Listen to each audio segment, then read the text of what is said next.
வணக்கம் நேயர்களே, 40க்கு 40 நிகழ்ச்சியை வழங்குவதற்காக ஆண்ட்ரூஸ்.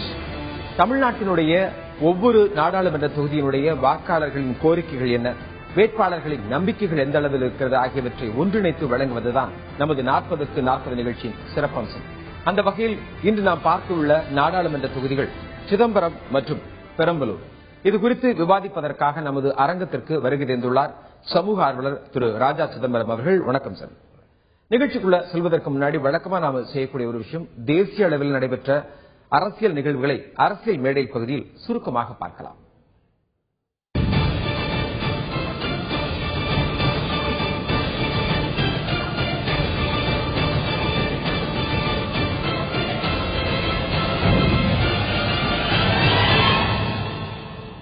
பாஜக பிரதமர் வேட்பாளர் நரேந்திர மோடி மீது வழக்குகள் பதிவு செய்யப்பட்டுள்ளதால் அவரை கைது செய்ய வேண்டும் என காங்கிரஸ் வலியுறுத்தியுள்ளது. தேர்தல் நடத்தை விதிமீறலில் அவர் ஈடுபட்டதாக கூறி மோடி மீது 2 வழக்குகள் பதிவு செய்யப்பட்டுள்ளது.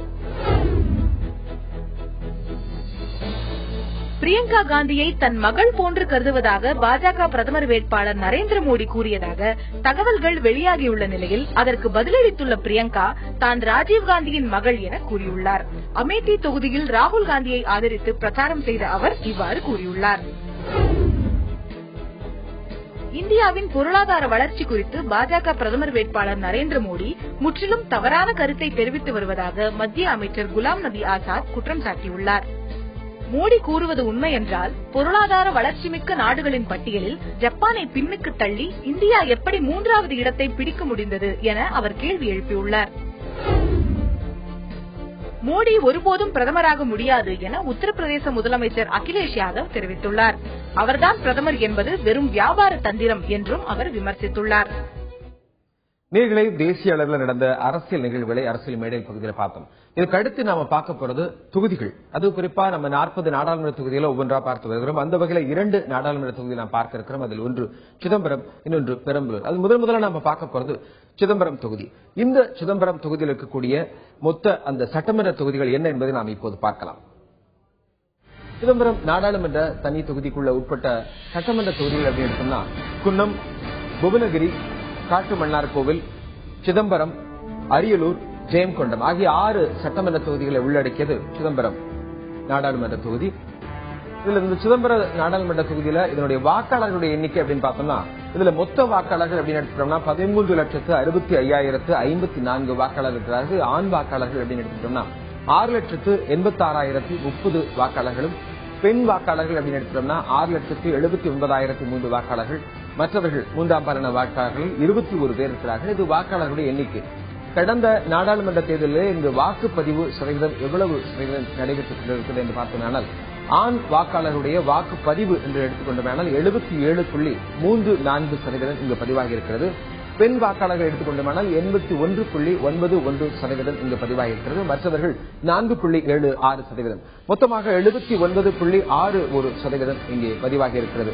இந்த ஒரு நிலையில நான் ராஜா சிதம்பரம் அவங்ககிட்ட நான் கேட்கக்கூடிய கேள்வி என்னன்னா, இப்போ இங்க நம்ம ஒரு கம்பாரிசன் பார்த்தோம் அப்படின்னாலே பெண் வாக்காளர்கள் இந்த பகுதியில் இந்த தொகுதியில குறைவான அளவில் இருக்கிறாங்க. ஆனா அவங்களுடைய வாக்கு சதவீதம் அதிகமாக காணப்படுகிறது. அதே நேரத்தில் ஆண் வாக்காளர்கள் அதிக அளவில் இருக்கிறாங்க. ஆனா அவங்களுடைய வாக்குப்பதிவு சதவீதம் குறைவாக இருக்கிறது. இதை நீங்க எப்படி பாக்குறீங்க? ஒரு தேர்தலில் பெண்கள் பங்களிப்பு அதிகமா இருக்கிறதுனால பெண்கள் ஆர்வமா வாக்கு போடுறதுல கலந்துக்கிட்டாங்க. அது நல்ல கண்களாக பார்த்தோம். பெண்கள் நாட்டம் இது அதிகமா இருக்கு. அதனால இந்த பெண்கள் அதிகமா வாக்குப்பதிவு அதிகமா இருக்கு அப்படின்னு நீங்க சொல்ல வரீங்க. இது ஒரு பொதுவான கருத்தாக இருந்தாலும் கூட ஒரு சிதம்பரம் தொகுதி என்பது ஒரு விவசாயம் சார்ந்த ஒரு தொகுதியாக இருக்கிறது. அப்படிப்பட்ட அந்த தொகுதியில் இருக்கக்கூடிய அந்த பகுதிகளுடைய வாக்காளர்கள், அந்த வாக்காளர்கள் எதை வைத்து தங்களுடைய வாக்குகளை பதிவு செய்திருக்கிறார்கள், எந்த பிரச்சனைகளை எல்லாம் மையப்படுத்தி இந்த பிரச்சனை சரி செய்யப்பட வேண்டும் என்ற ஒரு நோக்கத்தோடு பதிவு செய்திருக்கிறார்கள் என்று அவர்களே தங்களது கருத்தை பதிவு செய்திருக்கிறார்கள். அதை நாம் இப்போது பார்க்கலாம். சிமெண்ட் கழிவுகள் வெளியேறதுனால அதிகபட்சமான மாசுபாடுகள், எந்த ஒரு மாவட்டத்தை சார்ந்தவர்களும் அரியலூர்ல ஒரு வேலைக்கு வரதா இருந்தா கூட ஒரு பயப்படுற ஒரு சூழ்நிலை இருக்குது. இது மிகவும் முக்கியமான ஒரு சுற்றுச்சூழல் மாசுபாடு. ஒரு சிமெண்ட் ஆலைக்கு ஒரு 10-15% பேர் தான் இந்த சுற்றுப்பகுதியில் உள்ளவர்கள் பணி செய்கிறார்கள்.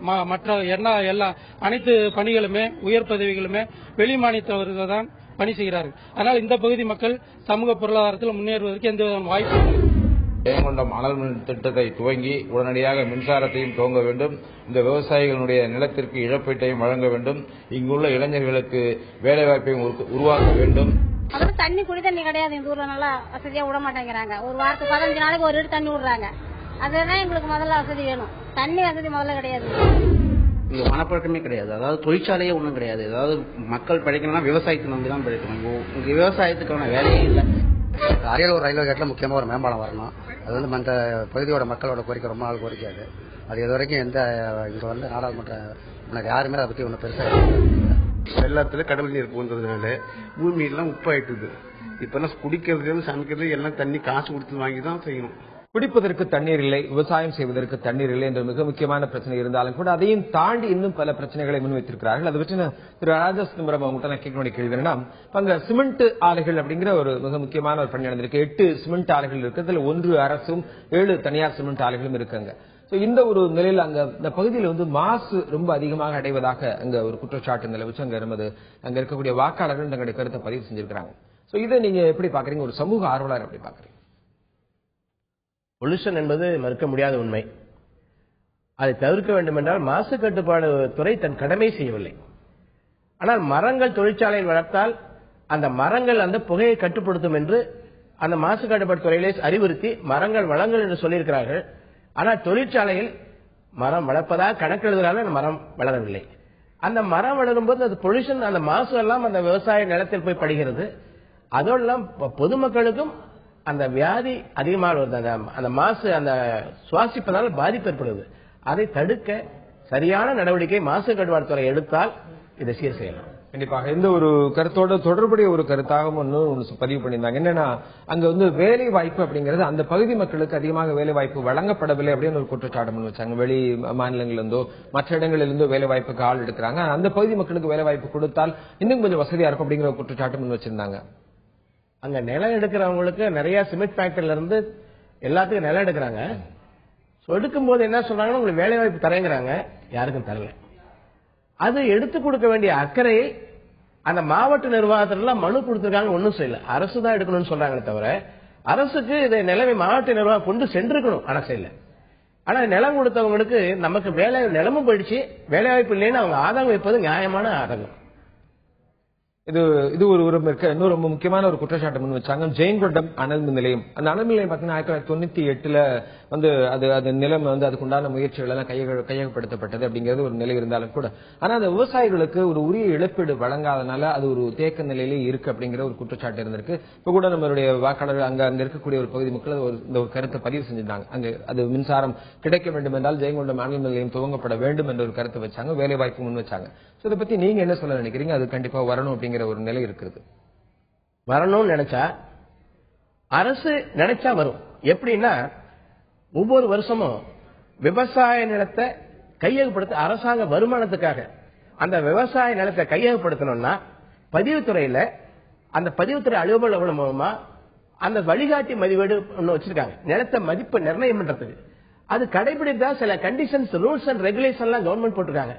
எப்படி வேல்யூவேஷன் பிக்ஸ் பண்ணணும், எவ்வளவு மதிப்பீடு நிர்ணயம் பண்ணலாம் கணக்கு வச்சிருக்காங்க. அது நிர்ணயம் பண்ண கணக்கு வச்சு அது மாதிரி கொடுத்தாங்கன்னா சந்தை மதிப்பு நிர்ணயம் பண்ணா விவசாயிகளுக்கு ஒவ்வொரு ஏக்கருக்கு குறைஞ்சது 15 லட்சம் கொடுக்கலாம். ஆனா விவசாய நிலத்துக்கு வேல்யூவேஷன் மதிப்பு கொடுக்கறதுக்காக அரசு வருவாய் பெருக்கத்துக்காக கடைபிடிக்கிற விதிமுறை அந்த தொழிற்சாலை கடைபிடிக்காதனாலதான் இத்தனை வருஷமா பெண்டிங்ல இருக்கு. அதனாலதான் விவசாயிகள் இழப்பீடு கிடைக்கல, யாரும் கொடுக்க ஆர்வம் காட்டல. கண்டிப்பாக நான் தொடர்ந்து பேசலாம் திரு ராஜா சிதம்பரம் அவர்கள். குறிப்பா அவங்க குறிப்பிட்டது போல அந்த சிதம்பரம் தொகுதியில பாத்தீங்கன்னா புவனகிரி, அந்த ஜெயங்கொண்டான், அரியலூர், குன்னம் இந்த பகுதிகளெல்லாம் பாத்தீங்கன்னா முந்திரி அதிகமாக விளைவிக்கக்கூடிய ஒரு பகுதி. இப்படி இருக்கக்கூடிய இந்த பகுதியில வந்து இது போன்ற பிரச்சனைகள் வந்து அவர்களுக்கு மிகப்பெரிய ஒரு இழப்பாக ஏற்படுது. அது மட்டும் இல்லாம அந்த மாதிரி வந்து ஒரு ஜெயங்கொண்டம் அனல் நிலையம் உருவாக்கப்பட்டால் அதற்கு உண்டான உரிய இழப்பீடு விவசாயிகளுக்கு வழங்கப்பட வேண்டும் என்ற ஒரு கருத்தை பதிவு செய்திருக்கிறார். சிதம்பரத்தை பொறுத்த வரைக்கும் நிறைய வேட்பாளர்கள் இருந்தார்கள். அதுல சொல்லணும்னா பாரதிய ஜனதா கட்சியினுடைய கூட்டணியுடைய பாமக வேட்பாளர் திருமதி சுதா மணிரத்னம் இருந்தாங்க. அதே மாதிரி திமுகவினுடைய கூட்டணியில் விடுதலை சிறுத்தைகள் திருமாவளவன் இருந்தார்கள். அதைத் தொடர்ந்து காங்கிரசுடைய வள்ளல் பெருமான், ஏடிஎம்கேனுடைய சந்திரகாசி, இவர்கள் எல்லாமே வேட்பாளர்களாக இருந்தார்கள். இப்படி ஒவ்வொருத்தவங்க வேட்பாளரையும் நம்ம சந்திச்சு ஒரு சில கேள்விகள் முன் வச்சோம். அதுலயும் பார்த்தோன்னா ஒரு சில வேட்பாளர்கள் இந்த தேர்தலுக்கு பிறகும் அதனுடைய வேலைப்பட காரணமாக எங்களுக்கு சரியான ஒரு பதிலை அவங்களுடைய கருத்தாக பதிவு செய்ய முடியவில்லை. எங்களுக்கு பதிவு செய்ய முடிந்து அவர்கள் ஃப்ரீயா இருந்த நேரத்தில் அவங்கள்ட்ட நாங்கள் எடுத்த ஒரு சில வேட்பாளர்கள் நம்மளுக்கு பதிவு செய்திருக்கிறாங்க தங்களுடைய கருத்தை. எது பற்றி அப்படின்னா தேர்தல் ஆணையத்தினுடைய செயல்பாடு எப்படி இருந்தது என்று கேட்டதற்கு அவர்கள் அளித்த பதிலை இப்போது பார்க்கலாம். இந்த முறை தேர்தல் ஆணையத்தின் நடவடிக்கைகள் பொதுமக்களுக்கே ஐயத்தை ஏற்படுத்துவதாக, அவநம்பிக்கையை ஏற்படுத்துவதாக அமைந்திருந்தது. குறிப்பாக எப்போதும் இல்லாத வகையில் இந்த முறை கடைசி 3 நாட்கள் 144 தடை ஆணையை பிறப்பித்தது ஏன் என்று விளங்கவில்லை. இந்த தடை உத்தரவு ஆளுங்கட்சியினரை தவிர மற்றவர்களுக்கு இடையூறாக இருந்தது. ஆளுங்கட்சியினர் மிக சுதந்திரமாக காவல்துறையினரின் ஒத்துழைப்போடு வாக்காளர்களுக்கு பணப்பட்டுவாடா செய்வதற்கு ஏதுவாக அமைந்திருந்ததை பொதுமக்களே நேரடியாக கண்டனர். ஆகவே தேர்தல் ஆணையத்தின் நடவடிக்கை ஒரு சார்பாக இருந்தது என்றுதான் நம்ப வேண்டியிருக்கிறது. நடந்து முடிந்த நாடாளுமன்ற சிதம்பரம் நாடாளுமன்ற தொகுதியில தேர்தலானது மிகவும் சிறப்பா நடந்தது, நியாயமாகவும் நேர்மையான முறையிலும் நடந்தது. தேர்தல் கமிஷன் ஆனது தகுந்த பாதுகாப்பு கொடுத்து இந்த தேர்தலானது சிறப்பாக நடைபெற்றது. சிலருக்கு சரின்படுறது, சிலருக்கு தவறாகப்படலாம். அந்த வகையில ஒவ்வொரு வேட்பாளர்களும் தங்கள் கருத்தை பதிவு செய்திருக்கிறார்கள்.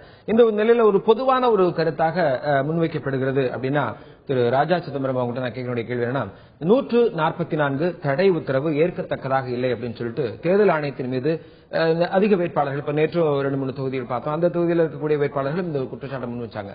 இதை நீங்க எப்படி பாக்குறீங்க? இல்ல, அவங்க தடை போட்டதை பொறுத்தவரை நியாயம். ஆனா அதுக்கேத்த பந்தோபஸ்து போலீஸ் பாதுகாக்கணும்ல. கண்கூட பாக்குறோம். ஒரு நிறைய போலீஸ் இருந்தா பப்ளிக் பயப்படுறாங்க. ஒரு போலீஸ் இருந்தா என்ன பண்ணுவாங்க, அது போலீஸ் நம்ம போலீஸ் நினைச்சிட்டு போடுவாங்க. ஆகவே இந்த தடை உத்தரவு கேள்வி குத்தாயிடுச்சு. ஆக மொத்தம் தடை உத்தரவு போட்டிருந்தா ப்ராப்பர் போலீஸ் வச்சு இன்வெஸ்டிகேஷன் பண்ணி பாதுகாப்பு கொடுக்கணும்னா கொண்டாந்துருக்கணும். இது தடை போட்டது சரியா இல்லாம கொண்டது, அது சரியில்லை. தேர்தல் ஆணையம் நடவடிக்கை சரியில்லை. கண்டிப்பாக தேர்தல் ஆணையம் ஒரு 144 தடை உத்தரவு பிறப்பிக்கும் போது அது அந்த தடை உத்தரவை முழுமையாக அமல்படுத்துவதற்குண்டான ஒரு போதிய பந்தோபஸ்து, ஒரு போதிய பாதுகாப்பு ஏற்பாடுகள் எல்லாம் செய்யப்பட்டு அதை முழுமையாக நடைமுறைப்படுத்த அது சாத்தியமாக இருக்கும், நன்றாக இருந்திருக்கும் என்ற கருத்தை முன்வைத்திருக்கிறார். இதைத் தொடர்ந்து அந்த பகுதியில் இருக்கக்கூடிய வேட்பாளர்கள் தங்களுக்கு போட்டியாக இருந்த சக போட்டியாளர்களை பற்றி தங்களது கருத்தாக என்ன பதிவு செய்திருக்கிறார்கள் என்பதை நாம் இப்போது பார்க்கலாம். இதுவும் ஒரு புதிய அனுபவம். இதுவரையில் இல்லாத வகையில இந்த முறை 4 முனை போட்டி, 5 முனை போட்டி, சில இடங்களில் 6 முனை போட்டி என்று வலுவாக பலமுனை போட்டி நிலவிருக்கிறது. இதனால் வெற்றி வாய்ப்பை எளிதாக யாராலும் கணிக்க இயலவில்லை என்பதும் வெளிப்படையாக தெரிகிறது. ஆனால் உண்மையில் பலமுனை போட்டி நிகழ்ந்தாலும் கூட திமுக அணிக்கும் அதிமுகவுக்கும் இடையில்தான் பெரும்பாலான தொகுதிகளில் போட்டி நிலவியது. 1-2 தொகுதிகளில் வேண்டுமானால் பாரதிய ஜனதா தலைமையிலான 3வது அணிக்கு ஒரு போட்டி என்கிற தன்மை இருந்ததை தவிர பெரும்பாலான இடங்களில் திமுக அதிமுக அணிகளுக்கு இடையில் தான் போட்டி. இந்த தேர்தலில் எதிர்க்கட்சிகளோட செயல்பாடு மிகவும் அதிருப்தியா இருந்தது. ஏன்னா இப்ப பாத்தீங்கன்னா அதிமுக அனைத்து இந்திய அண்ணா திராவிட முன்னேற்ற கழகமானது கடைசி நேரத்துல வாக்காளர்களுக்கு பணத்தை கொடுத்து அவங்களோட வாக்குகளை பெற்றாங்க. அதே மாதிரி பாத்தீங்கன்னா விடுதலை சிறுத்தை கட்சியில சில இடங்கள்லாம் நாங்க போற இடங்கள்லாம் கொஞ்சம் சில பேர் எதிர்ப்பு தெரிவித்தாங்க. இருந்தாலும் மக்கள் ஒரு நல்லவர்களை ஆதரிக்கிறாங்க, நல்லவர்களுக்கு வாக்களிக்கணும் அப்படின்ற ஒரு நோக்கத்தோட எல்லாமே மிக சிறப்பா ஒவ்வொரு செயல்பாடும் இருந்தது. 4 முனை போட்டியில என்னுடைய தொகுதி கடலூர் மாவட்டம், அரியலூர் மாவட்டம், பெரம்பலூர் மாவட்டம் 3 மாவட்டத்திலேயும் 6 தொகுதி சட்டமன்ற தொகுதியில் அமைந்திருக்கின்றது. இதுல பெரும்பாலும் எப்பொழுதும் ஜாதி சண்டைகள் அதிகமாக நடைபெறும். அங்கு ஜாதி அடிப்படையிலே 2 வேட்பாளர்கள், ஒன்று திருமாவளவன் ஆதிதிராவிட வகுப்பை சார்ந்தவர், இன்னொருவர் பாட்டாளி மக்கள் கட்சி சார்பில் இன்னொரு வேட்பாளர். ஆகவே பொதுமக்கள் ஜாதி அடிப்படையில் நிற்கின்ற வேட்பாளர்களை ஆதரிக்கவில்லை. போட்டி அண்ணா திராவிட முன்னேற்ற கழகம் காங்கிரஸ் கட்சி சார்பில் நிற்கின்ற எனக்கும் தான் போட்டி. கடைசி நேரத்தில் வெற்றி வாய்ப்பு இது பண்ணுவதற்காக பணத்தை கொடுத்து கலத்து விட்டார்கள். இருந்தாலும் எனக்கு வெற்றி வாய்ப்பு நன்றாக இருக்கின்றது. பொதுமக்கள் ஜாதி அடிப்படையில் இருக்கின்ற வேட்பாளர்கள் தேர்ந்தெடுக்கப்படக்கூடாது என்று ஒரு பொதுவான எண்ணம் இருக்கின்றது. ஒரு வேட்பாளர் தனக்கு எதிராக போட்டியிடக்கூடிய சக போட்டி வேட்பாளர்களை பற்றி தங்களது கருத்தை பதிவு செய்திருந்தார்கள். இந்த நேரத்தில் ராஜா சிதம்பரம் அவங்ககிட்ட நான் கேட்க வேண்டிய கேள்வி என்னன்னா, இப்போ அவங்க சொல்றது போல இது ஒரு முன்னாடி எல்லாம் பாத்தீங்கன்னா ஒரு 2 முனை 3 முனை போட்டியாக இருக்கும். இந்த முறை 4, 5 சில இடங்களில் 6 முனை போட்டியாக கூட இருந்திருக்கு. இந்த போட்டி ஒரு ஆரோக்கியமானதா அப்படின்னு நினைக்கிறீங்களா? அதை பத்தி உங்களுடைய பார்வை என்ன? இதுவரையிலும் 2 அணி தான் மக்களுக்கு தெரிஞ்சது. அதிமுக கூட்டணி, திமுக கூட்டணி 2 தான் தெரிஞ்சது. இப்ப பல அணி இருக்கிறதுனால என்னாச்சுன்னா அதை ஒவ்வொருத்தருடைய பலத்தை தெரிஞ்சுக்கிறது வாய்ப்பு எல்லாருக்கும் போது எல்லாம் தன்னால் தான் சொன்னதை விட இது அவங்கவுங்க பலம் காமிக்கும் போது நல்ல ஆரோக்கியமான முடிவு. இந்த முடிவு எல்லா மத்தியில இருக்க பெரும்பாலும் இப்ப கிராமங்கள்ல கொஞ்சம் குழப்பம் வராது இந்த முடிவு தான். பல பேர் இருக்கிறதுனால 2 அணி சேர்ந்ததுனால குழப்பம் வந்துட்டு இருந்தது. இப்ப பல அணி சேர்ந்து அவங்கவுங்களா பிரிச்சு ஓட்டு கேட்கும் போது அந்த குழப்பம் இல்லாம இருக்கு. கண்டிப்பாக இது ஒரு ஆரோக்கியமான முடிவாக தான் பார்க்கப்படுது அப்படின்னு சொல்றாங்க. இதே நேரத்தில் இன்னொரு பார்த்தோம் அப்படின்னா அந்த தொகுதியில அவங்களுடைய வெற்றி ஒரு வேட்பாளர் எந்த அளவுக்கு அவங்களோட வெற்றி பெறுவாங்க அப்படின்னு அவங்களுக்கு நம்பிக்கை வச்சிருக்காங்க அப்படிங்கறத பத்தி அவங்களே கருத்து தெரிவிச்சிருக்காங்க. பார்க்கலாம். சிதம்பரம் தொகுதியை பொறுத்தவரையில் திராவிட முன்னேற்ற கழகத்தின் தலைமையிலான ஜனநாயக முற்போக்கு கூட்டணியின் வேட்பாளராக போட்டியிடும் எனக்கு வெற்றி வாய்ப்பு பிரகாசமாக உள்ளது. அதில் எந்த ஐயமும் இல்லை. சிதம்பரம் தொகுதி மட்டுமல்ல, தமிழகம் தழுவிய அளவில் திராவிட முன்னேற்ற கழக கூட்டணிக்கு ஆதரவான ஒரு நிலை உள்ளது. ஏனென்றால் திமுக தலைவர், ஜனநாயக முற்போக்கு கூட்டணியின் தலைவர் கலைஞர் அவர்கள் நேரடியாக ஆயிரக்கணக்கான கிலோமீட்டர் பயணம் செய்து மக்களை சந்தித்திருக்கிறார். மதவாத சக்திகளை ஆட்சியில் அமரவிடாமல் தடுக்க வேண்டும் என்கிற வேண்டுகோளை வைத்திருக்கிறார். இதை உணர்ந்த மக்கள் மதவாதத்திற்கு எதிராக வாக்களித்திருக்கிறார்கள். என்னோட வெற்றி வாய்ப்பானது மிகவும் பிரகாசமா இருக்கிறது. பாத்தீங்கன்னா எல்லாருமே அனைத்து சமுதாயினரும் ஜாதி மதம் எதுவுமே பார்க்காத ஒரு நல்ல வேட்பாளர்களுக்கு நம்ம வாக்களிக்க வேண்டும்ங்கிற ஒரே நோக்கத்தோட இந்த தேர்தலானது இருந்தது. இந்த சிதம்பரம் பாராளுமன்றத்துல பாத்தீங்கன்னா பெண்கள் தான் அதிகமா வாக்களிச்சிருக்கிறாங்க. அவங்களும் ஒரு சிறந்த பெண் வேட்பாளருங்கிறத தெரிஞ்சுக்கிட்டு அவங்களும் வாக்களிச்சிருக்கிறாங்க. அதனால எங்களுடைய வெற்றி வாய்ப்பானது மிகவும் பிரகாசமா இருக்கும். பாத்தீங்கன்னா 1 லட்சம் வாக்கு வித்தியாசத்துல நாங்க கட்டாயமா வெற்றி பெறுவோம்ங்கிறது இந்த நேரத்தில் நான் உறுதி கூறுறேன். என்னுடைய வெற்றி வாய்ப்பு பிரகாசமாக இருக்கிறது. 4 முனை போட்டி இருந்தாலும் நடுநிலையாளர்கள் எனக்கு அதிகமாக வாக்களித்துள்ளார்கள். அவை எனக்கு வெற்றி வாய்ப்பு நன்றாக இருக்கிறது. மக்கள் மத்தியில் தேர்வு எழுதிய வேட்பாளர்கள் கண்டிப்பாக நம்பிக்கையோடு இருக்கிறார்கள். நாங்கள் நல்ல மதிப்பெண் பெற்று வெற்றி பெறுவோம் என்ற ஒரு கருத்தை முன்வைத்திருக்கிறார்கள். இதை தொடர்ந்து பார்த்தோம் அப்படின்னா அவங்க வெற்றி பெற்றாங்க அப்படின்னா அந்த தொகுதியில மிக முக்கியமான உடனடி பணியாக நாங்கள் என்ன செய்வோம் என்று அவர்களே கருத்து தெரிவித்திருக்கிறார்கள். அதை நம்ம இப்ப பார்க்கலாம். கிராமப்புறங்களின் மேம்பாட்டுக்கு முன்னுரிமை அளிக்க நான் உறுதியளித்திருக்கிறேன். குறிப்பாக அது பின்தங்கிய தொகுதி. இன்னும் சாலை வசதிகள், குடிநீர் தேவைகள் நிறைவு செய்யப்படவில்லை. பெரும்பாலான கிராமங்கள் இணைப்பு சாலைகள் இல்லாமல் அவதிப்படுகின்றனர். குடிநீர் வசதியின்றி மிகவும் அவதிப்படுகின்றனர். ஆகவே தொகுதி மேம்பாட்டு நிதியில் சாலை வசதிகளை மேம்படுத்துவதற்கும் குடிநீர் வசதியை ஏற்படுத்துவதற்கும் முன்னுரிமை அளிப்பேன் என்று நான் வாக்குறுதி அளித்திருக்கிறேன். அரியலூர் மாவட்டத்தில் குறிப்பா மிகவும் பின்தங்கிய மாவட்டம், வறட்சியான மாவட்டம். தமிழகத்திலே மிகவும் வறட்சியான மாவட்டம் எதுன்னு சொன்னா அரியலூர் மாவட்டம். அதே போல தனிநபர் வருமானம் குறைவாக உள்ள மாவட்டம்னா அரியலூர் மாவட்டம். அந்த அரியலூர் மாவட்டத்தில் படித்த இளைஞர்களுக்கு வேலைவாய்ப்பு ஏற்படுத்த வேண்டும். முக்கியமா ஜெயங்கொண்டம் பழுப்பு நிலக்கரி வெட்டி அனல் நிலையம் தயாரிப்பதற்காக நிலம் கையகப்படுத்தப்பட்டு பெண்டிங்ல இருக்கின்றது. அந்த ப்ராஜெக்ட் பாராளுமன்றத்தில் எடுத்து சொல்லி இந்த ப்ராஜெக்டை கொண்டு வருவதற்கு நான் பாடுபடுவேன். அதன் மூலமாக இளைஞர்களுக்கு வேலைவாய்ப்பு கொடுத்து அந்த பகுதியினுடைய வருமானத்தை பெருக்குவதற்கு நான் முயற்சி செய்வேன். 2வது மழை வெள்ளக்காலங்களில் கொள்ளிடம் ஆற்றுல பல லட்சம் கன அடி தண்ணீர் வீணாக கடலில் கலக்கின்றது. அந்த நீரை கொள்ளிடம் ஆற்றிலே குருவாடி என்ற கிராமத்தில் அருகில் தடுப்பணை கட்டி அதை திருப்பி பொன்னேரி என்று ராஜராஜ சோழனால் வெட்டப்பட்ட பொன்னேரியில அதை தேக்கி அந்த பகுதியில் நிலத்தடி நீரை அதிகரிப்பதற்கும் விவசாயம் பண்ணுவதற்கும் குடிநீர் பிரச்சனை அங்கு தலையாக பிரச்சனையாக இருக்கின்றது. அதை போக்குவதற்கு நான் முயற்சி செய்வேன். குடிநீர் பிரச்சனை, வேலை வாய்ப்பு, சாலை வசதி, இது போன்ற பல வசதிகளை உடனடியாக செய்வோம் என்ற கருத்தை வாக்காளர் வேட்பாளர்கள் பதிவு செய்திருக்கிறார்கள். இதையெல்லாம் நாங்கள் வெற்றி பெற்றால் செய்வோம் என்று நேரத்தில் திரு ராஜா சிதம்பரம் அவங்ககிட்ட நான் கேட்கறது என்னன்னா, அப்ப அந்த ஏற்கனவே சொன்னது போல புவனகிரி, அந்த ஜெயங்கொண்டம் அந்த பகுதியெல்லாம் பார்த்தீங்கன்னா முந்திரி அதிகமாக விளையக்கூடிய ஒரு பகுதி. அந்த பகுதி விவசாய பகுதியாகவும் பார்க்கப்படுகிறது. சோ இதுல நீர் ஆதாரம் அப்படிங்கிறது இல்ல அப்படிங்கிற ஒரு குற்றச்சாட்டு. வீராணம் ஏரி இருந்தாலும் கூட அதுல அதனுடைய தற்போதைய நிலை என்னவாக இருக்கிறது? ஏன் அதுல தண்ணீர் அந்த அளவுக்கு சேமிக்க வைக்க முடியலையா?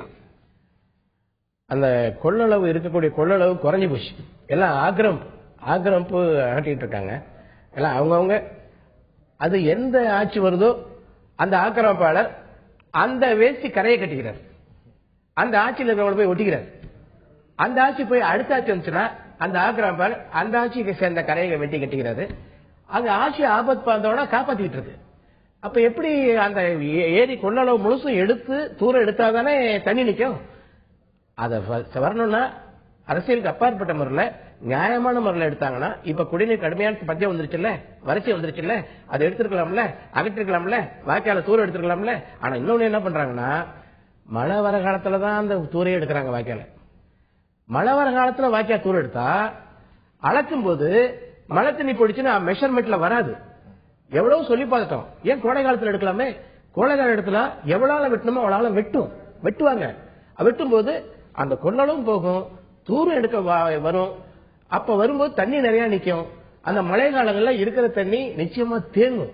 அது செய்யாம வரும்போது அரசியல் நடக்குது. ஒரு கட்சியை நாங்க சொல்லல, எந்த ஆட்சியில இருந்தாலும் இந்த தவறு நடந்துட்டே இருக்கு. அதை தடுத்து நிறுத்தணும்னா தூரம் எடுக்கணும். இப்ப வறட்சி நடக்குது இல்ல, இந்த வறட்சியில இந்த வேலை செய்யலாம்ல. வருங்காலத்துல தண்ணி காப்பாத்தினா, தண்ணி தேங்கி நிற்குனா துரிதமான நடவடிக்கை எடுக்கணும், நியாயமான நடவடிக்கை எடுக்கணும். இதுல அரசியலுக்கு அப்பாற்பட்ட முறையில் வேலை வாங்கணும். கண்டிப்பாக ஒரு 2 முக்கியமான கருத்தை பதிவு செய்திருக்காங்க. குறிப்பா பார்த்தோம் அப்படின்னா, அதாவது அணை கட்டுறது அப்படிங்கிறது ஒரு மிகப்பெரிய விஷயம். சிமெண்ட் எல்லாம் போட்டு நிறைய கட்டுவாங்க. ஆனா ஒரு கரவேட்டியை வச்சு ஒரு அணையா கட்டி அந்த வீராணம் ஏரி அப்படிங்கிற லெவல்ல அவங்களுக்கு தேவையான அளவு ஆக்கிரமிப்பு பண்ணிக்கிறாங்க அப்படிங்கிற குற்றச்சாட்டை முன் வச்சிருக்காங்க. அது ஒரு பக்கம் இருந்தாலும் கூட இன்னொரு ரொம்ப முக்கியமான விஷயம் பாத்தீங்கன்னா, அந்த நீராதாரத்தை பெருக்குவதற்குண்டான முயற்சிகளை அரசு மேற்கொள்ளணும் அப்படிங்கிறதுக்கு உண்டான பல முயற்சி மேற்கொண்டாலும் அந்த அரசு பெயரை சொல்லி, அந்த கட்சி பெயரை சொல்லி அங்க இருக்கக்கூடியவர்கள் அந்த ஒரு கட்சியினுடைய பெயரை கெடுக்கும் விதமாக இது போன்ற காரியங்கள் ஈடுபடுகிறார்கள் என்ற ஒரு குற்றச்சாட்டை முன்வைத்திருக்கிறார். கண்டிப்பா அது அகற்றப்பட வேண்டிய ஒன்று. இதெல்லாம் இருந்தால் கண்டிப்பாக அந்த பகுதி விவசாயம் இன்னும் செழிப்பாக இருக்கும் என்ற ஒரு கருத்து. 40க்கு 40 இன்னும் பல விஷயங்களை பார்க்க இருக்கிறோம். இதைத் தொடர்ந்து நாம் பார்க்க இருப்பது தாமரையை தடுக்க இலையை தலையாக்க துடிக்கும் கை. இலைக்கு ஜே. தொகுதிகள் என்ன என்பதை நாம் இப்போது பார்க்கலாம். பெரம்பலூர் நாடாளுமன்ற தொகுதிக்குட்பட்ட சட்டமன்ற தொகுதிகள் துறையூர், பெரம்பலூர், லால்குடி, முசிறி, மணச்சநல்லூர், குளித்தலை ஆகிய சட்டமன்ற தொகுதிகளை உள்ளடக்கியது பெரம்பலூர் நாடாளுமன்ற தொகுதி. இதைத் தொடர்ந்து அங்க இருக்கக்கூடிய வாக்காளர்களுடைய எண்ணிக்கை அப்படின்னு எடுத்துக்கிட்டோம்னா, மொத்த வாக்காளர்கள் 12,84,269 பேர். இதில் ஆண் வாக்காளர்கள் 6,33,416, பெண் வாக்காளர்கள் 6,50,827, மற்றவர்கள் அதாவது 3ஆம் பாலின வாக்காளர்கள் என்று எடுத்துக்கொண்டோம் 26 பேர் இருக்கிறார்கள். இவர்கள் இந்த நாடாளுமன்ற தேர்தலில் நடந்து முடிந்த நாடாளுமன்ற தேர்தலில் அவருடைய வாக்கு சதவீதம் என்னவாக பதிவாகி இருக்கிறது என்பதை நாம் இப்போது பார்க்கலாம். இதில் மொத்தமாக வாக்குப்பதிவு சதவீதம் நடந்தது பார்த்தா 80.02% இந்த மொத்த வாக்குப்பதிவு பதிவாகி இருக்கிறது. இதில் ஆண் வாக்காளர்கள் 78.72%, பெண் வாக்காளர்கள் 81.28%, மற்றவர்கள் 3ஆம் பாலின வாக்காளர்கள் 69.23% இருக்கிறார்கள். இதில் அந்த 3ஆம் பாலின வாக்காளர்கள் மற்ற எல்லா நாடாளுமன்ற தொகுதியோடு இந்த தொகுதியில் அதிக அளவிலே அவர்கள் தங்களது ஜனநாயக கடமை ஆற்றியிருக்கிறார்கள் என்றே சொல்லலாம். இந்த ஒரு தருணத்துல திரு ராஜா சண்முகம் அவங்ககிட்ட நான் கேட்கக்கூடிய கேள்வி என்னன்னா, இப்போ வாக்குப்பதிவு அப்படிங்கிறது பொதுவா பல இடங்கள்ல நடந்த நாடாளுமன்ற தொகுதியில கணக்கெடுத்து பார்க்கும்போது இந்த நாடாளுமன்ற தேர்தலில் கிட்டத்தட்ட ஒரு 4 நாடாளுமன்ற தொகுதிகள் மட்டும்தான் 80க்கு மேல வாக்குப்பதிவாக இருக்கு. அதுல முதலிடத்துல தருமபுரி இருக்கு 81.14%, கரூர் 80.47%, இதை தொடர்ந்து பெரம்பலூர் 80.02%, ஆரணி 80% இருக்கு. இந்த 80% மேல இருக்கக்கூடிய அந்த 4 தொகுதிகளில் இந்த பெரம்பலூர் முக்கியமா வந்திருக்கு. இதுக்கு என்ன காரணமாக நீங்க நினைக்கிறீங்க? இதுல சென்ற தேர்தலில் இந்த வாக்காளர்கள் மொத்த வாக்காளர் எண்ணிக்கை 10,46,847, பதிவான வாக்குகள் 8,30,617, சதவீதத்தை கணக்கு பண்ணா 79.77. இப்ப பதிவான சதவீதத்தை பாத்தீங்கன்னா 80.02%. டிஃபரன்ஸ் ஒண்ணும் இல்லை. ஆனா இந்த கொஞ்சம் டிஃபரன்ஸ் கூட வந்தது காரணம் புதிய வாக்காளர்கள். அந்த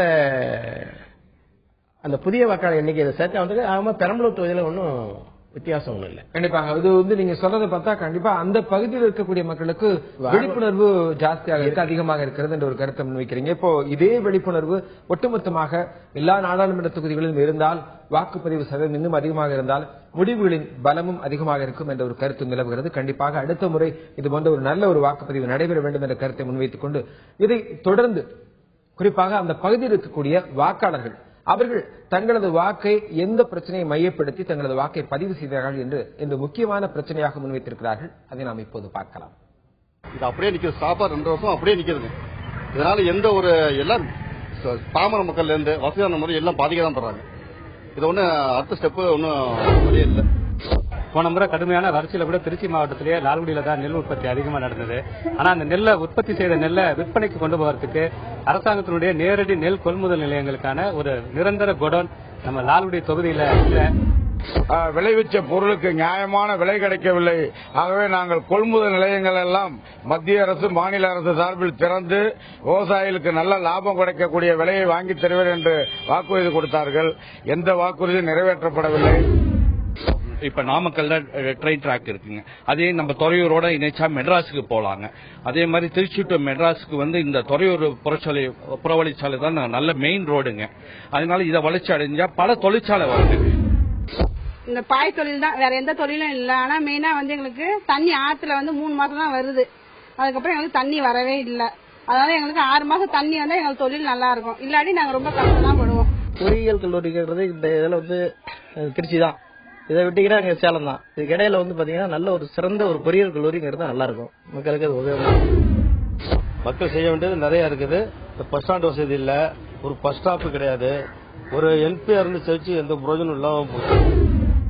இந்த 3 போகம் விளையக்கூடிய பகுதியில வந்துங்க இந்த மணல் அள்ளுவதனால இந்த விவசாயம் அப்படியே ஸ்தம்பிக்குது, நீர்வட்டம் கீழே போயிருதுங்க. அதனால விவசாயத்துக்கு நிறைய பாதிப்பு வரும்.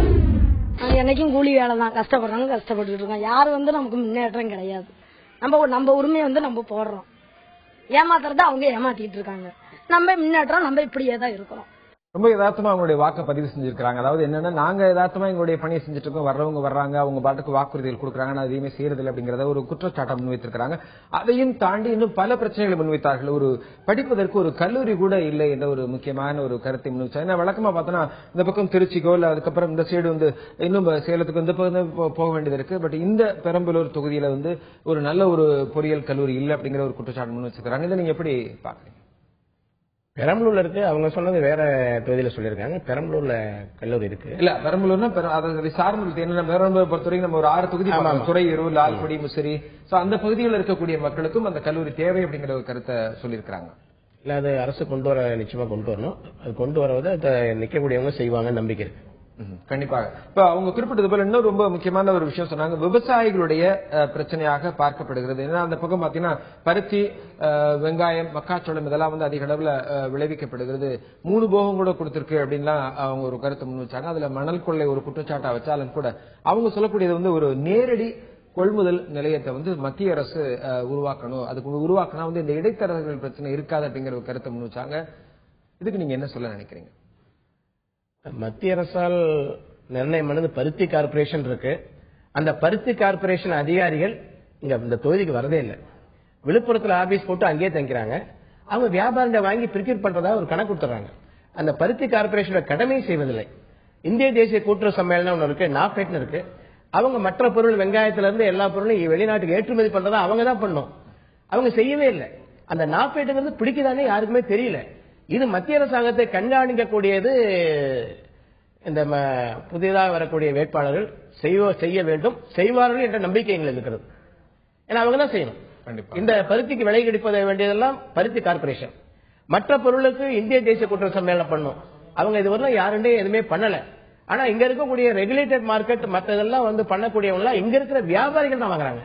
இது அரசே ஒரு நிர்ணயம் பண்ணி பிடிச்சாதான் விலை கிடைக்குமே தவிர வியாபாரிகள் பண்ணும்போது அவங்க இடைத்தரல தான் மாட்டிக்கிற நிலைமை இருக்கு. அந்த வேலை நமக்கு கிடைக்காது. கண்டிப்பாக ஒரு விவசாயி தன்னுடைய பொருளை விளைவிக்கக்கூடிய அந்த ஒரு சூழல் இருக்கும்போது அந்த விளைவை அந்த அவங்களுடைய விவசாயி அந்த விலையை நிர்ணயிக்க முடியாத ஒரு நிலை இருக்கிறது என்ற ஒரு குற்றச்சாட்டை முன்வைத்திருக்கிறார். அதே மாதிரி திமுகவினுடைய திரு பிரபு, காங்கிரஸ் சார்பா திரு ராஜசேகரன், அது மட்டும் இல்லாமல் ஏடிஎம்கே அதிமுகவினுடைய மருதை ராஜ் இவர்கள் எல்லாமே வேட்பாளர்களாக களமிருந்தார்கள். அந்த வேட்பாளர்கள் தேர்தல் ஆணையத்தை பற்றி தங்களது கருத்தாக என்ன பதிவு செய்திருக்கிறார்கள் என்பதை நாம் பார்க்கலாம். நிறைய வேட்பாளர்கள் நாங்கள் முயற்சி பண்ணது, அதுல ஒரு சில வேட்பாளர்கள் தங்களது பதிலை பதிவு செய்திருக்கிறார்கள். அந்த பதில் என்ன என்பதை நாம் இப்போது பார்க்கலாம். 16வது மக்களவை தேர்தல் தமிழ்நாட்டில் பெரும்பாலான இடங்கள் அமைதியாகவே நடந்தது. அந்த 144 தடை சட்டம் கொண்டு வந்திருக்க வேண்டாம் என்பது என்னுடைய கருத்து. அந்த 144 தடை சட்டம் எதற்கு உதவியது என்றால் ஆளுங்கட்சி பணம் கொடுப்பதற்காக மட்டுமே உதவியது. மற்றபடி தேர்தல் முறையாக அமைதியாக நடந்தது. இந்தியாவிலே 144 தடை உத்தரவு போட்டு நடந்த ஒரே தேர்தல் இந்த தேர்தல் தமிழக தேர்தலாக தான் இருக்க முடியும். ஜார்க்கண்ட்ல கூட 144 தடை உத்தரவு கிடையாது, காஷ்மீர்ல கிடையாது, உத்தராஞ்சல்ல கிடையாது, அஸ்ஸாம்ல கிடையாது. ஆனால் எந்த விதமான கிரிமினல் ஆக்டிவிட்டிஸ் அதாவது அமைதியான தமிழகத்தில் 144 தடை உத்தரவு எதற்கு என்று தேர்தல் கமிஷன் தான் விளக்கம் அளிக்க வேண்டும். எந்த ஒரு மாநிலத்திலும் இல்லாத ஒரு தேர்தலாக தமிழக தேர்தல் பார்க்கப்பட்டது. 144 தடை உத்தரவு என்ற ஒரு குற்றச்சாட்டை முன்வைத்தார்கள். அதைத் தொடர்ந்து பணப்பட்டுவாடாவும் அங்கு நடைபெற்றதாக தங்களது குற்றச்சாட்டை முன்வைத்திருக்கிறார்கள். இது சம்பந்தமா நான் ராஜா சிதம்பரம் அவங்ககிட்ட என்னன்னா வாக்கு பதிவு, வாக்கு வீதம், வாக்கு சதவீதம் அப்படிங்கிறது அதிகமா இருக்கு. 80.02% இந்த தொகுதியில அதிகமா இருக்கு. அதே நேரத்தில் பாத்தீங்கன்னா அவங்க சொன்னது போல பணப்பட்டுவாடாவும் அதிகமா இருக்கு.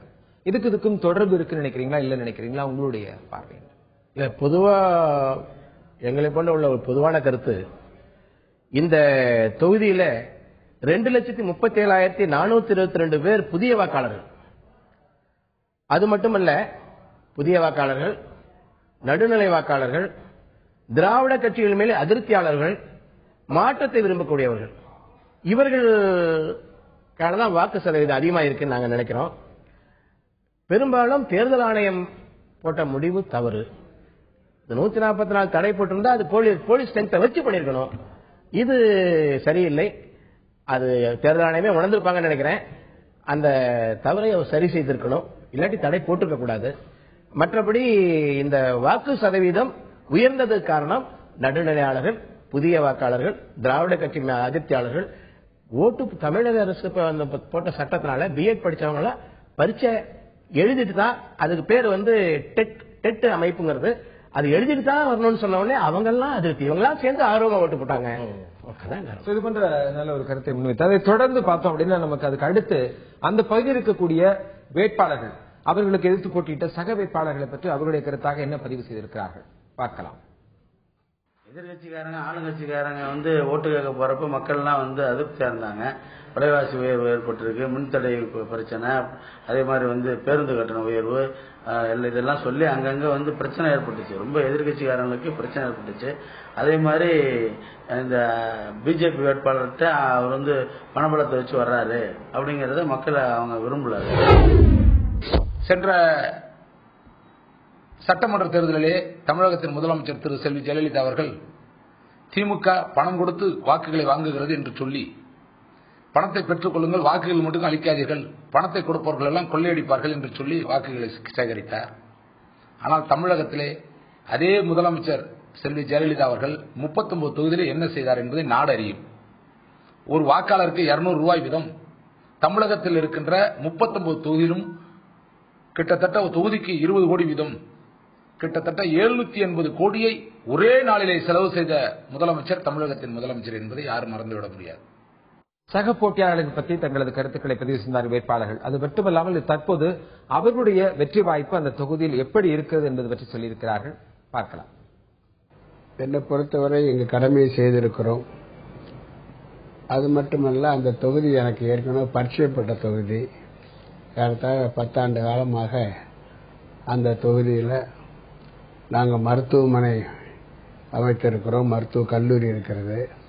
அதன் மூலமாக எத்தனையோ மருத்துவ முகாம்களை நாங்கள் ஏற்பாடு செய்து மக்களுக்கு சேவை செய்திருக்கிறோம். அந்த தொகுதியில் இருந்தால் எல்லோரும் ஏதோ ஒரு விதத்தில் எங்களுடைய தொடர்புடையவர்களாக இருந்தார்கள். அந்த வகையில் எனக்கு அது சாதகமாக அமைந்தது. நிச்சயமாக எனக்கு வெற்றி வாய்ப்பு பிரகாசம் அல்லது உறுதி செய்யப்பட்டதாக எண்ணுகிறேன். ஆட்சி அதிகாரத்துல இருந்து ஆளுங்கட்சிக்காரங்க தேர்தலை சந்திச்சிருக்காங்க. பிஜேபி வேட்பாளரும் பணத்தை மட்டுமே நம்பி வந்து இங்க வந்து தேர்தலை சந்திச்சிருக்காங்க. ஆனா நாங்க மக்கள் நம்பி சந்திச்சிருக்கோம். தலைவர் கலைஞருடைய ஆட்சி காலத்தில் நடந்த திட்டங்களை நம்பி அதை வச்சு நான் முன் வச்சு வாக்குகளை கேட்டிருக்கோம். உறுதியா திராவிட முன்னேற்ற கழக வேட்பாளராக எனக்கு ஜனநாயக முற்போக்கு கூட்டணியின் அனைத்து கழக தோழர்களோட ஒத்துழைப்போட பொதுமக்கள் எல்லாம் வந்து வெற்றி வாய்ப்பை கொடுப்பாங்க நான் நம்புறேன். சென்ற முறை நான் சட்டமன்ற உறுப்பினராக இருக்கும் பொழுது என்னுடைய தொகுதியில் கிட்டத்தட்ட 750 கோடி ரூபாய்க்கு நலத்திட்டங்களை செய்திருக்கிறேன். அந்த அளவுக்கு மக்களிடம் நல்ல அறிமுகம் பெற்றிருக்கிறேன். ஆகவே என்னை எதிர்க்கக்கூடிய எதிர்க்கட்சிகள் அனைத்துமே வேட்பாளர்கள் அனைவருமே பலம் இழந்த வேட்பாளர்களாக தான் தேர்தலிலே காண முடிந்தது. நான் 6 தொகுதியிலும் பம்பரமாக சுற்றி பணியாற்றி மக்களை வாக்கு சேகரிக்க சென்றிருக்கிறேன். அனைவரையும் சந்திக்கும் பொழுது அவர்கள் எங்களுக்கு கொடுத்த மரியாதை, எங்களிடம் காட்டிய அன்பு கண்டிப்பாக இந்த தேர்தலிலே மிகப்பெரிய வெற்றியை தேடித்தரும் என்பதில் எந்த மாற்று கருத்தும் இருக்க முடியாது. ஒவ்வொருவரும் மிகுந்த நம்பிக்கையோடு இருக்கிறார்கள். தாங்கள் அந்த வாக்காளர்களே அவர் பேசிய அந்த முக்கியமான விஷயங்கள், அவர்களுடைய பிரச்சனைக்காக பேசிய விஷயங்கள் எல்லாமே கண்டிப்பாக வாக்காளர்கள் எங்கள் மீது வைத்திருந்த நம்பிக்கையை வைத்து வாக்கு பதிவு செய்திருப்பார்கள். அது மூலமாக நாங்கள் வெற்றியடைவோம் என்ற கருத்தை முன்வைத்திருந்தார்கள். இவர்கள் வெற்றி அடைவார்கள் என்பது நமக்கு மே 16ஆம் தேதி கண்டிப்பாக அது முடிவு தெரிந்துவிடும். இந்த நிலையில ராஜேஷ் முகம் இப்போ யாரு அவங்க வர்றாங்கனாலும் சரி, இப்ப இந்த பெரம்பலூர் தொகுதியை பொறுத்த வரைக்கும் யாரோ ஒருவர் கண்டிப்பாக வெற்றி பெறப் போகிறார்கள். அவர் வெற்றி பெற்ற உடனே அந்த பெரம்பலூர் தொகுதிக்காக உடனடியாக செய்ய வேண்டிய, உடனடியாக தீர்க்கப்பட வேண்டிய பிரச்சனை இது. அதை செஞ்சா அந்த பகுதி மக்களுக்கு நல்லா இருக்கும்னு நினைக்கிற மாதிரியான பிரச்சனைகள் என்ன இருக்கு, அது பற்றி வரும். பெரம்பலூர்ல ரொம்ப நாளா முந்தைய இதுல வாக்குறுதி கொடுத்து செய்யாத முட்டது ரயில் திட்டம். ஒன்னும் அரியலூர் மாவட்டம் விருதாச்சலம், அரியலூர், பெரம்பலூர், ஆத்தூர், சேலம் ரயில் திட்டம். ஒன்னும் அரியலூர், பெரம்பலூர், நாமக்கல் இந்த 2 ரயில் திட்டமும் ரொம்ப நாளா இருக்கு. அது கொண்டு வரணும்னு நினைக்கிறாங்க. அடுத்தது பெரம்பலூர்ல அதிகமா விளையிறது வெங்காயம். அந்த வெங்காயத்துக்கு கோல்டு ஸ்டோரேஜ் குளிர்பதன கிடங்கு வரணும்னு நினைக்கிறாங்க. எல்லா அரசியல் கட்சியுமே விலை உயரும் போது வெங்காயத்துக்காக குரல் கொடுக்கறாங்க. விலை குறைந்த போது யாருமே அது குரல் கொடுக்கறது இல்ல. வெங்காயம் தமிழ்நாட்டிலே அதிகமா விளையிறது பெரம்பலூர் தொகுதியில தான். பெரம்பலூர் மாவட்டம், திருச்சி மாவட்டம்.